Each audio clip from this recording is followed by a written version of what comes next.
We do know the big name that everybody has been asking about, and that wouldn't be acquired through any kind of trade. It would be part of our free agency frenzy. And of course, that name is Matt Chapman from the Toronto Blue Jays.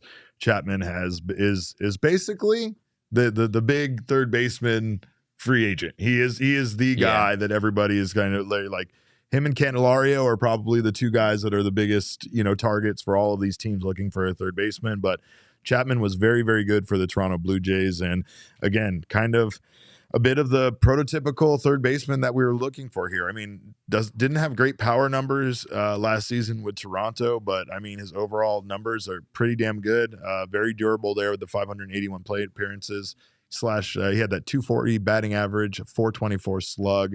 755 OPS, 54 RBI, and 17 home runs. I mean, even some of the other options here we talked about as a trade have better numbers than Chapman, but it just feels like he's the kind of guy that like the Diamondbacks could potentially lock into and have that problem at third base solved in a way that they kind of solved their problem with catcher by trading for Gabriel Moreno from the Toronto Blue Jays.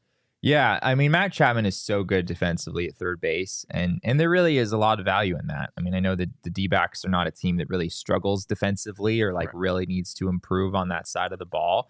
But, I mean, having an elite third baseman is having an elite third baseman, and there's going to be value in that defense, even though it's not really a weakness for this Diamondbacks team. They had their best year defensively as far as errors were concerned, and I mean, it would be nice to add that good defender there at third base and make this one of the best defenses in baseball. The tricky thing with Chapman, and you read out the offensive numbers as a whole, they're all right. They're not great for a third baseman. He had a really weird season.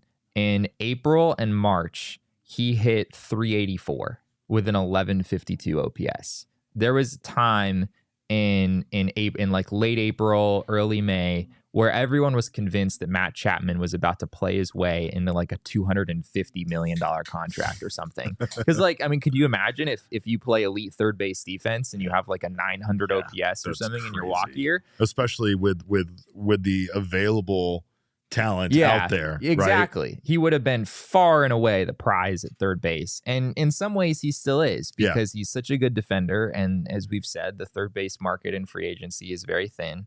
But yeah, he followed up that 1150 OPS in March and April with a 585 OPS in May and a 633 OPS in June. Yikes. And then in July, he had a 908 OPS. He was back. And then in August, it was 532. And in September, October, it was 633. Ooh. So he was just a really poor offensive player for 4 out of the 6 months and a really, really good offensive player in the other 2 months. Absolutely sounds like an Arizona Diamondback. I mean, yeah, that's like your Lourdes Gurriel replacement there, right? Like a guy who's he's going to be a little above average overall, but he's going to do it by being like the best hitter on the planet for like a couple months and then being kind of a non-factor in the other months.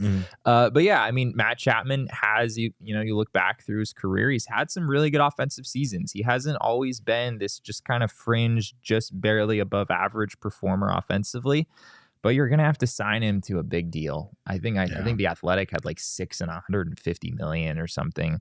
I don't see the Diamondbacks making that investment. And, he's 30 years old, so you're paying for his age 31 through 36 seasons in that case. I don't know if I see the Diamondbacks being willing to do that. It would just be nice because the Diamondbacks don't have a lot of holes right now in their starting lineup, defensively.